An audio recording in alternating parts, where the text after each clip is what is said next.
It is time for Original Tales of Horror. terrifying true stories of the paranormal, urban legends, and folklore.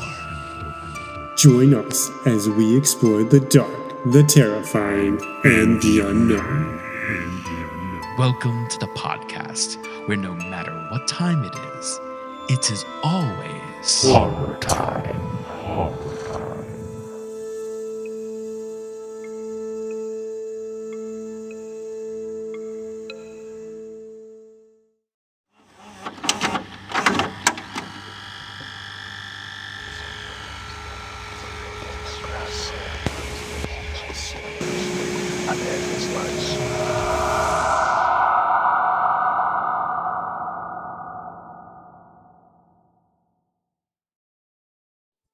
We join Derek at the height of his acting career on set where he is starring as the lead in the remake of a hit horror film.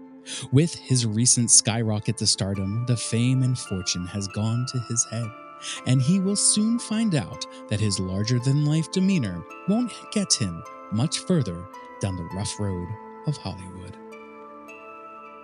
Why do I have the smallest freaking trailer in the world? Hey, let me ask you another question. Do you want to keep your job? Then get me a bigger trailer. This movie said it's brutal. That Derek doesn't help. Yeah, I guess it's true. They say never meet your idol. Just can't believe how many co-stars he's gone through. Are you sure this is a good step for me? I mean, are you sure Derek's just not doing this for himself? Steven, come on. You know I wouldn't get you in a predicament like that. I assure you, everything is 100% safe. It's just some bad luck, baby. Think of it this way. Once you make it through this, the parts will start pouring in for all sorts of movies. Yeah, if I make it. Though, everyone on set is talking. There is some wild imaginations out there. What are they saying? I'm sure it's just bullshit. Well, my theory is Derek is doing it. Some are calling it the set is cursed and that the set is haunted, or all of the above. I don't know. It seems to happen every time we start the scene. Something falls on someone, random fires break out of nowhere, and people just Stay on your pass toes, out. and I promise you'll make it through. I don't know. I guess it's all just a coincidence. Yeah. If it puts me on the path of the big time, I know I'll stick it out. I'll talk to you later. Oh, hey, Stan? Could you give me water? I guess I can't stock these tiny ass trailers either. My name is Steve. I'm your co-star. Come on, you know that. I'm not your assistant. Figures. This set's gone to hell anyway. If we weren't halfway through the movie, I'd probably just pull out. I've never been on a set with so many incidents like this. Can't believe we even got halfway through. What do you mean? I thought everything started a few weeks ago. Well, you're on set now, so I can tell you. From the start, things have been off. The stories just started to leak out to the. I think it's a publicity stunt to hype the premiere. I heard the director went extremely over budget. That's why they gave me a trailer for a mouse. I know most of the incidents that I heard, there weren't any fatalities. Is that true? Look, I'm just trying to gauge how safe this is. I don't really feel safe on the set at the moment. We had to sign a non-disclosure statement for that, so all I can say is I plead the fifth. Anyway, how long do you think we're on break for this time, or how long did they say? They would announce it over the intercoms.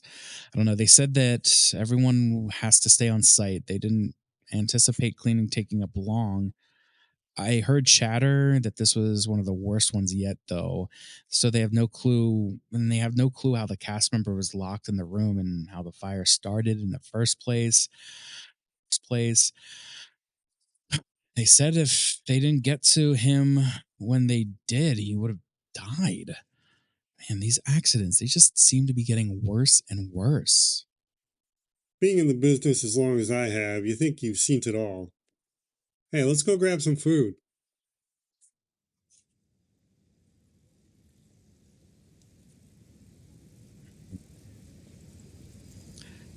So, what do you think, or who do you think is causing all these accidents? I mean, you can't really think it's a publicity stunt, right? If it's not, it's just bad luck, nothing more. Accidents happen all the time on the sets. Come on, Steve, don't tell me you're getting cold feet already.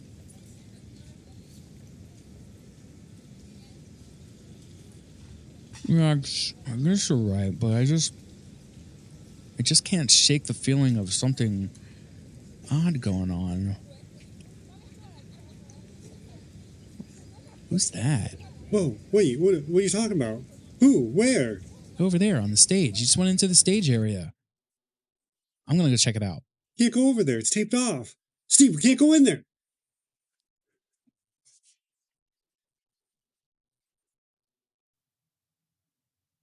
I saw the guy. He just came in here.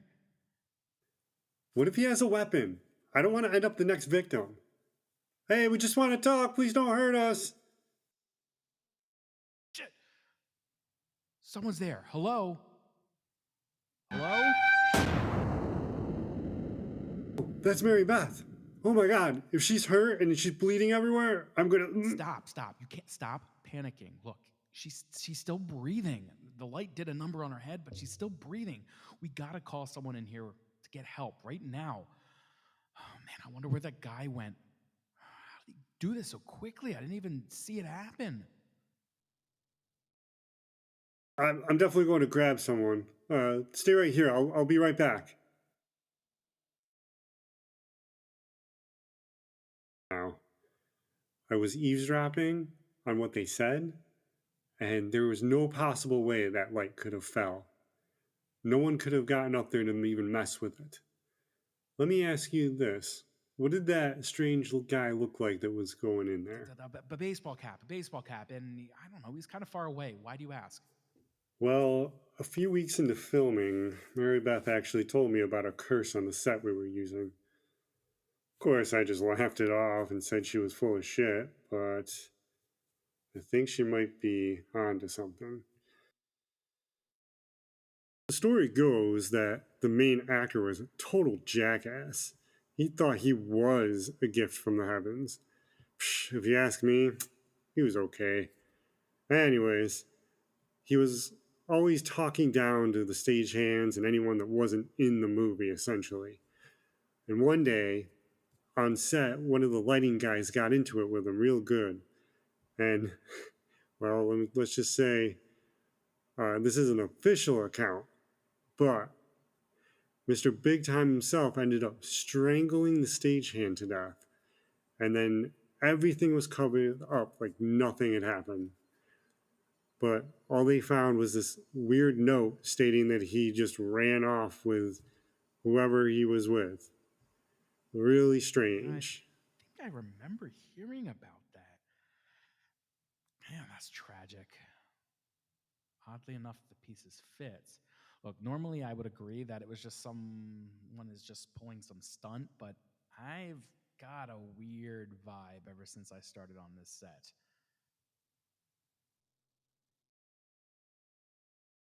Can't tell the cops or director, they'll just laugh in our face. Should we sage the whole set and make sure it goes away? At this rate, the film's going to be shut down. Personally, I'm surprised it hasn't been done already. You might as well just take the loss, avoid further litigation, or even a loss of life. But honestly, your sage idea, I don't know, might be the best bet. For serious? I was just guessing. You think it'll actually work? I thought these things only work in shows and movies. And how do you know we don't need an exorcist? No, I'm not sure. I don't know. What else can we do? I'm willing to try anything at this moment. Look, Just meet me backstage tonight. I'll go get some. Hey, Steve, did you get the sage? Man, this better work.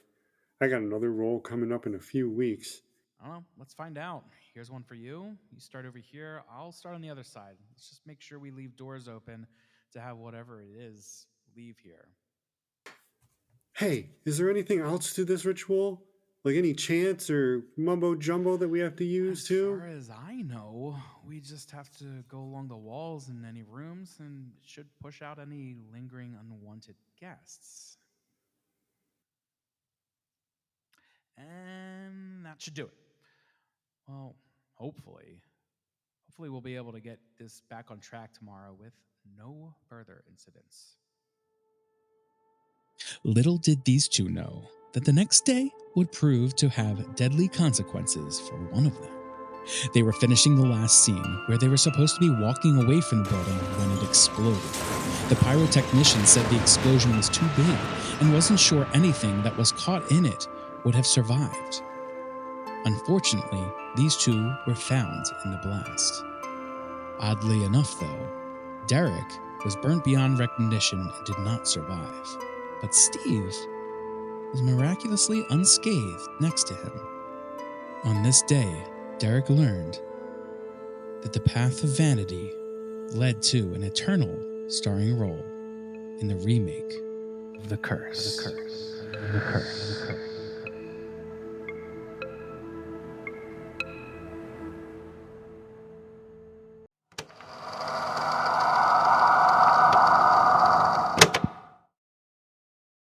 Hello, horror friends. I'm Timekeeper Matt. And I'm Timekeeper Pat.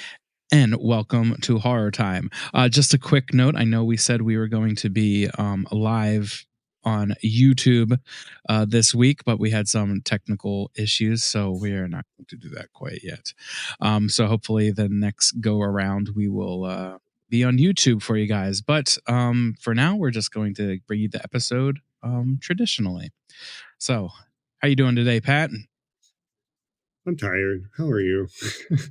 Yeah, I hear you. Well, I've got some spookiness to share with you to hopefully will wake you up on this wonderful Friday. Yes, it will be a Friday when you guys listen to this. We are starting our shows on actually, no, I'm sorry. Yes, Friday. Fridays. I was thinking our last right. episode. You're right. Yeah, I am right. I'm right. Duh. Yes, so this is our first episode that is going to be airing on a Friday, and then we'll be doing every other Friday from now on. So we figured that since this is Academy Awards month, and what better way to get into the spirit of that than having a paranormal Hollywood episode. So we are going to talk today about Paramount Studios. Paramount Studios, the oldest studio left of the golden age of Hollywood. Countless classic films have been produced inside its archways, along with its history of glamour are stories of the paranormal, phantom noises, strange happenings, and the ghosts of celebrity that's keeping their fame alive. Paramount Studios, established on May 8th, 1912, by Adolph Zukor, Jesse L. Lasky, and Cecil B. DeMille, marks the dawn of Hollywood's golden era. Under the direction of visionaries such as Cecil B. DeMille, the studio's contributions to the art of filmmaking laid the foundation for its enduring legacy in the entertainment industry. Paramount witnessed continued success, producing timeless classics such as Sunset Boulevard and The Ten Commandments, while introducing iconic stars such as Marlene Dietrich and Mae West. With the advent of television, Paramount adapted to the evolving landscape by producing hit series such as Star Trek and Mission Impossible. This transition showcased the studio's versatility and ensured its continued relevance in an ever-changing industry.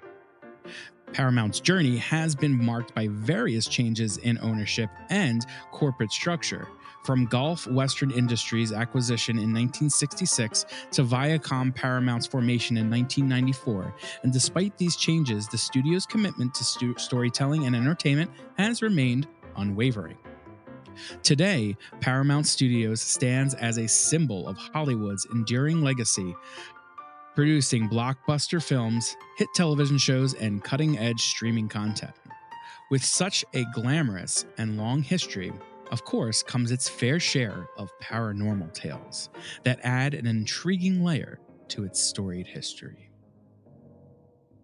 First, we have the Phantom Pianist. Within the studio's labyrinth corridors whispers a spectral pianist echoing through the halls, invoking a sense of mystery and nostalgia. Legend has it that during the studio's early days, a talented musician entertained guests with haunting melodies, leaving an indelible mark on Paramount's legacy. The Haunted Bungalow is next up. Nestled among the studio's bustling streets lies a nondescript bungalow with a chilling reputation. Those who dared to enter speak of an explicit phenomena. Strange noises, sudden drops in temperature, and eerie footsteps defies rational explanation. One of the most famous hauntings is the haunting on Sound Stage 19, the stage where Happy Days was shot. Most security guards refuse to work the night shift on Soundstage 19. The stage is said to be haunted by Heather O'Rourke, the little girl from Poltergeist. She joined the cast of Happy Days as Heather Feister and was featured in 12 episodes from 1982 to 1983. She died in a hospital in 1988 at the age of 12 from septic shock. One evening, a man was talking to a night shift security guard who worked Stage 19 about the paranormal activities that go on at the studio. The security guard told the man that almost every night he hears running and laughing on the catwalk above the set, which is where Heather liked to play when she was on the set of Happy Days. The security guard also told the man that sometimes they'd see the little girl playing on the stage. The man asked what they do when they see her, and the security guard replied that they usually just tell her to leave, and she runs off. The man decided he wanted to test this out for himself. The guard let him into the stage at midnight and bid him good luck before shutting the sound stage door. The man walked around and waited. He prepared himself to hear running on the catwalk or to see Heather playing, but nothing happened. Finally, after 20 minutes or so, he decided to provoke the spirit a little by telling her to come out and play. Not a second after the words left his mouth did the man feel a hand brush his lower back. He immediately ran off stage in terror, and outside he told the security guard what happened and that he didn't actually expect anything to happen. The security guard laughed and told the man that his expression looked just like the expression on the editor for the show Wings, which was also shot on Stage 19 when he saw Heather in the background of one of the shots. Next up, we have the ghostly director. Whispers of a demanding director's spectral presence haunt the sound stages, his perfectionistic nature echoing through the emptying corridors after his passing. Some claim to have heard his voice. Now, we have some known celebrities as well that haunt the area or supposedly haunt the area. One such is Lucille Ball. Reports and rumors of paranormal phenomena have circulated within the Hart building, which accounts strange noises, sudden cold spots, and inexplicable events. Speculation suggests that these occurrences may be linked to the spirit of Lucille Ball. Witnesses have described encounters with a female presence on the upper floors, often accompanied by the scent of a floral perfume. Some have witnessed objects being thrown on the floor, seemingly taken from private spaces and people's desks, hinting at a mischievous activity attributed to the apparition. The other is Rudolph Valentino. In 1988, at a location rumored to be haunted by the Latin lover, a woman experienced a chilling encounter. Despite being alone, she heard someone breathing in the room and felt a presence jump into bed with her. Terrified, she turned on the lights only to find herself still alone.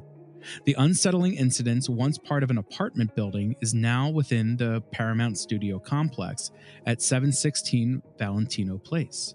Over the years, sightings of Rudolph Valentino's spectral figure have been reported, including sightings at the Hollywood Forever Cemetery and within the Paramount Studios. The cemetery is very close to the studio. Despite never having worked at this studio, Valentino's ghost has been spotted by security guards strolling through the Lemon Grove gate and wandering the costume department and other areas of the studio. While separated by generations, these encounters with Valentino's amorous ghost may not be as welcome as they once were. Whispered rumors suggest the ghost of Gene Roddenberry as well, who passed away in 1991, lingers among the old Star Trek sets. And Gene Roddenberry is the creator of Star Trek. Witnesses claim to have caught a whiff of aftershave, believed to be his signature scent, trailing in his wake.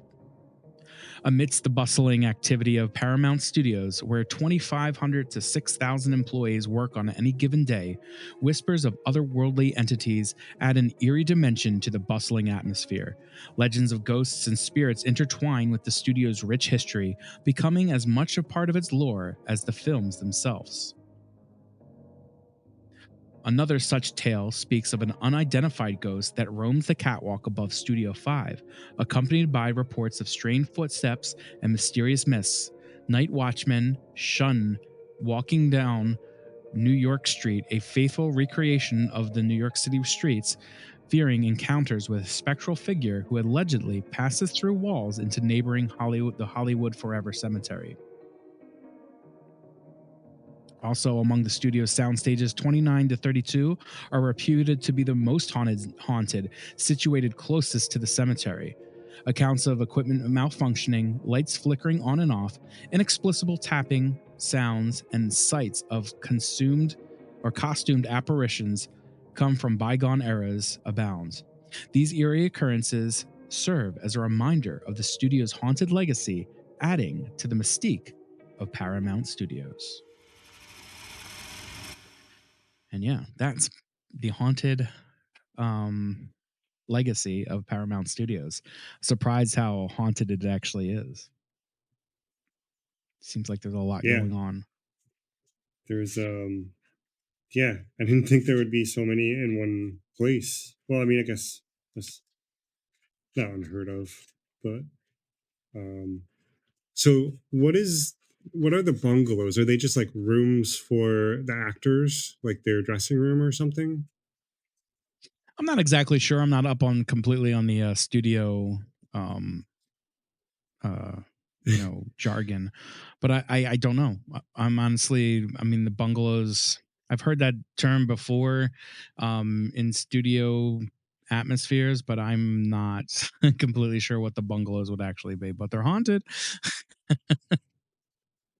Yeah. No, I know no, that so much. I don't know what they are either, but I what did I think of like Hawaii or like tropical place when I hear bungalow. That's why I ask, you know, because No, they're like that's like usually where I bungalows, hear like it in respect to. no, like a bungalow would be like here,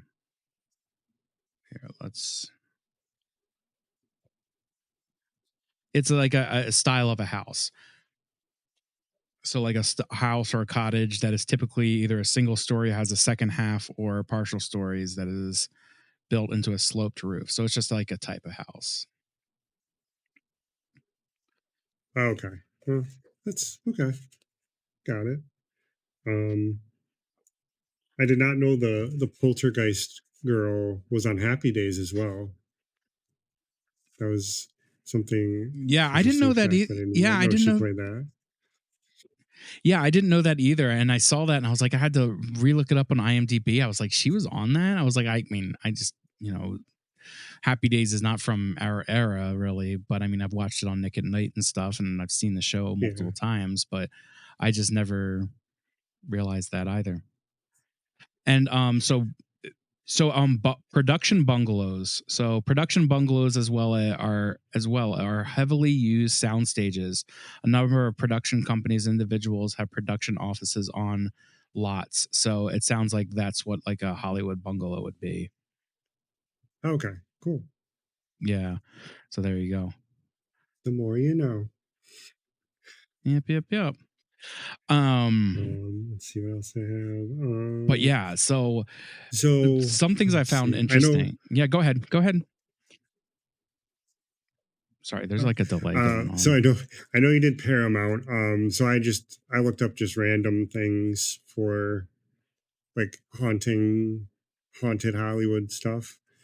Um, so there's an actress that was like struggling, and she actually jumped from the top of the H for the Hollywood sign to Yes, her I've heard of that. death. I've heard of that before. Yeah, I've heard of that. Yeah. And people do see her on the trail, only at night, obviously. They see her on the Yeah. trail and even like jumping from the top, and then like just there's nothing. They see her, they go, "Oh my god!" and then like run to the spot, and there's nothing. Oh my God, that's wild.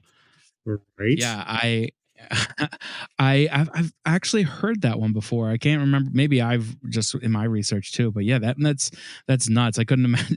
Like it's crazy that some apparitions you hear are they're like either like clearly apparitions, or sometimes it's almost as if they're like flesh like people. Like it's almost as if like sometimes you hear stories where people mistake them and then they just disappear. Like I wonder Hmm. what is the in this realm of paranormalness, as it is, if we were to believe that, like why is there a difference there? Like why sometimes do they look so real like that and sometimes they don't? Sometimes they're like the stereotypical ghost. Yeah, yeah. No, I mean, it could be just different. I want to say levels, but that's kind of not even the word I'm looking for. But like Maybe it's that different that amount of. Yeah, go ways, ahead. like different ways they can come in. I Yeah, like. almost like I mean, I like. that energy.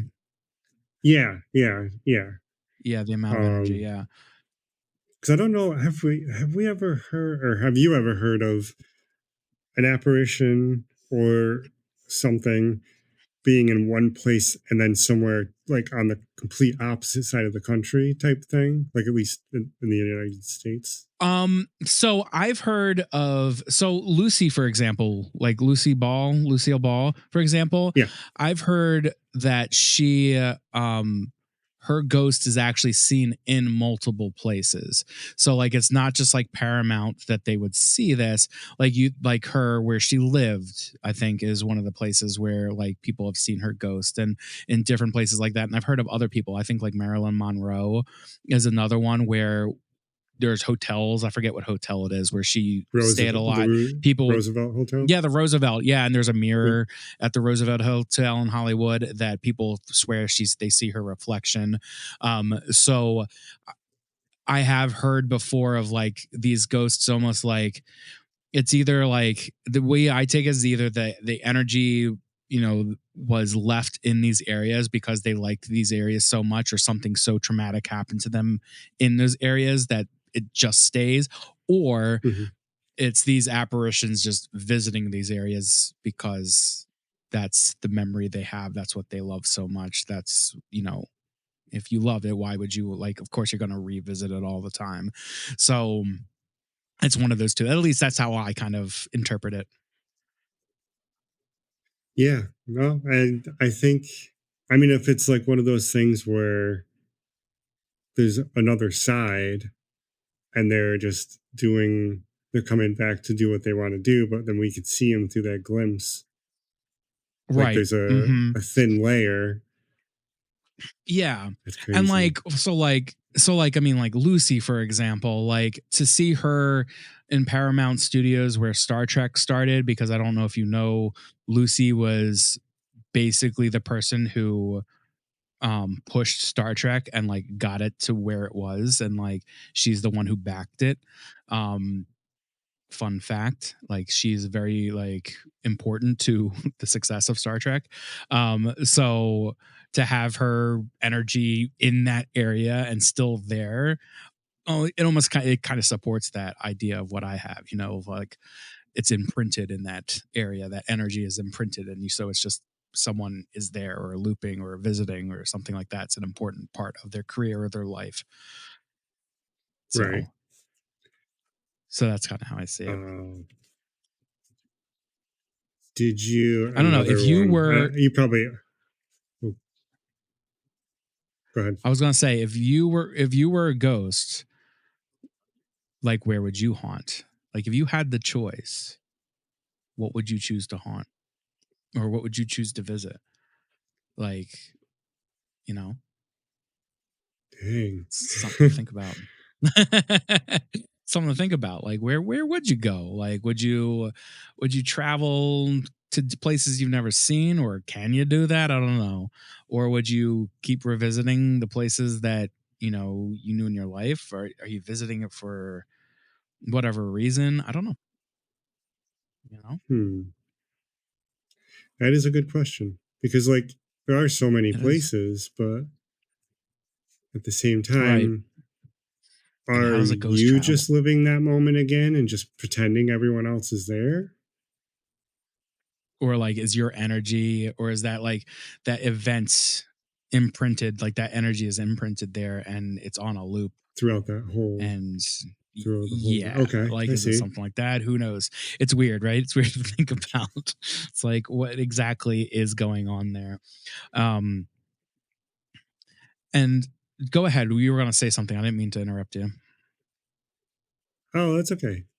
So I don't know if you know this one. Another fun fact, I guess. Dan Aykroyd, the house that he owned in shoot, I didn't even get the right place, but the one house he owned in Hollywood, I think, he experienced like paranormal activity in this house, which gave him the idea to go ahead with Ghostbusters. I did know that, and I've actually And been looking into that for like an episode to talk about that. So maybe that'll come into fruition at some point. But yeah, his family was huge into that. Like that's why I mean, we can talk more about Ghostbusters in another episode or something like that, or maybe we'll review Ghostbusters. But um but he's huge into the paranormal. He's a celebrity that's like obviously like for Ghostbusters for him was like almost kind of like I wouldn't say like a biopic, but like almost like that was that's why like, there's so much research behind it. Like if you notice when you watch Ghostbusters, like there's so much mythology to it. It's not just like, oh, the ghosts are haunting. Like there's usually some like intertwined mythology that makes it interesting, and that's why Ghostbusters I think works so well. But it's because he's so into that paranormal world, and his parents were, and that's where he gets all this idea of like using this equipment and all of that. Like, and yeah, he got the idea from the house that he lived in too, being haunted. It's crazy. that's crazy. But yeah, Yeah. that's I thought that was cool. I was like, oh my god, I gotta mention that. Yeah, that is cool. It's like, yeah, that's one of the celebrities that's like really into it. he also claims that he witnessed the Men in Black too. Oh yeah, okay. Because Yeah, he does. what's He the claims that he claims that he witnessed the actual like Men in Black people that like show up during weird occasions. There's a conspiracy out wait? there Oh yeah, about it, yeah, like yeah, almost, yeah. like Okay, I remember now. Yep. yeah, yeah, yeah, um, Hmm. yeah. And another comedian that we both like, but also a couple singers. They haunt the Chateau Marmont. Is that right? I don't know. It's a hotel in Hollywood. It's John Belushi and Jim Morrison and John Bonham. Bonham. So Belushi, obviously Yeah. comedian, Animal House. Jim Morrison is the singer for The Doors, and then Yep. John Bonham, the drummer for Led Zeppelin. John Bonham. Never Yeah, said that. he's a drummer for. Bonham. Yeah, John Bonham. He's probably one of the best drummers of all time. He's amazing, or was amazing. Yeah, that, and they all died very early too. And I know. I think most of them were in the hotel and of drug abuse. I think it's. I believe. Yeah, I don't know if Bonham. I don't know if Bonham is. I know that Jim Morrison. It's the Forever 27 Club. Have you ever heard of that? Mm-mm. So it's a bunch of celebrities that all died at 27, and I can't remember them all. Yeah, and he's one of them. Yeah, Jim Morrison. So, but anyway, isn't it crazy too? Like Hollywood just seems to be very haunted. Looking more and more into it, it seems to be very haunted.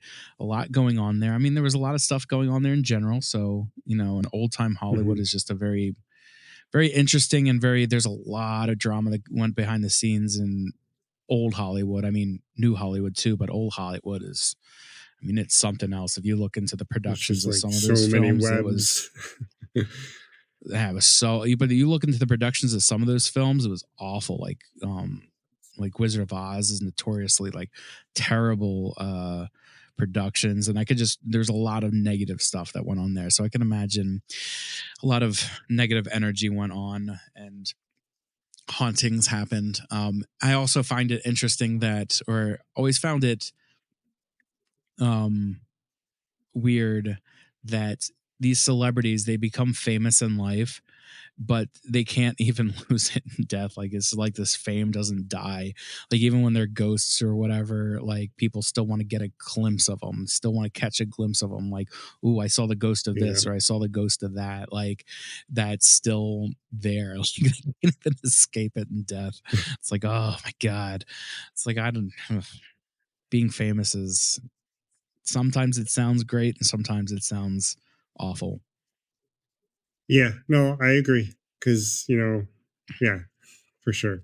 I would be like, oh yeah, it'd be nice to have all that money, but I was like, oh, but then like no privacy. Like everyone's all up in your grill all the time, and literally can't go anywhere. I know I would eventually snap. I wouldn't be able to be one of the calm ones. I'd be like, I'll break it on my face. Like, that's enough. Well, I mean, you're like the 600th person today. Like, I wouldn't mind being a celebrity that's like been in enough that some people are probably going to recognize me, but like I'm more of like that actor, like what I always see him, but what is he in?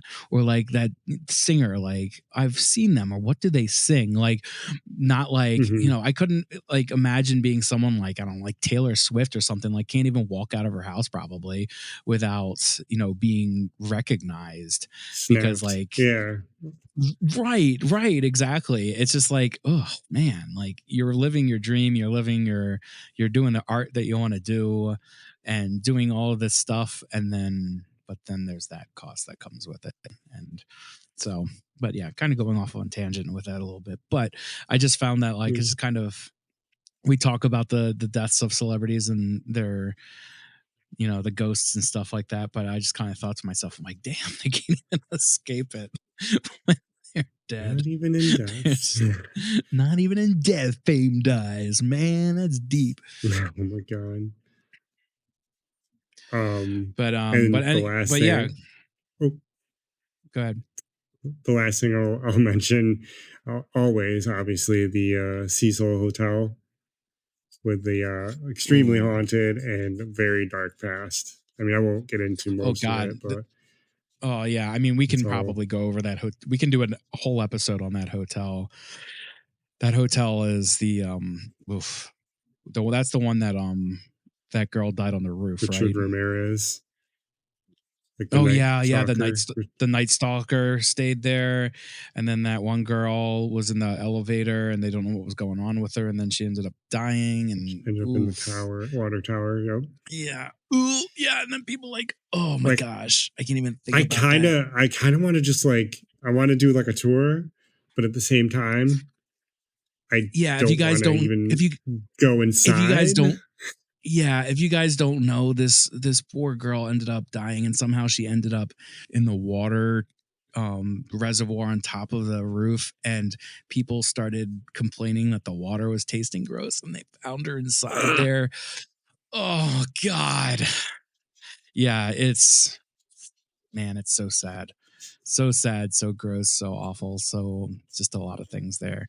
And there's that when it happened, it was viral too, the video of her in the elevator, because obviously a lot of conspiracies were going around about it, but she, was clearly like she was not there. But whew, yeah, that's another that can be an episode for another day. But yeah, and then it's just weird things like the Night Stalker. It's awful person. Mm-hmm. Yeah, whew, yeah. So Hollywood's got quite the history to it. We can do multiple episodes on Hollywood, which we do plan.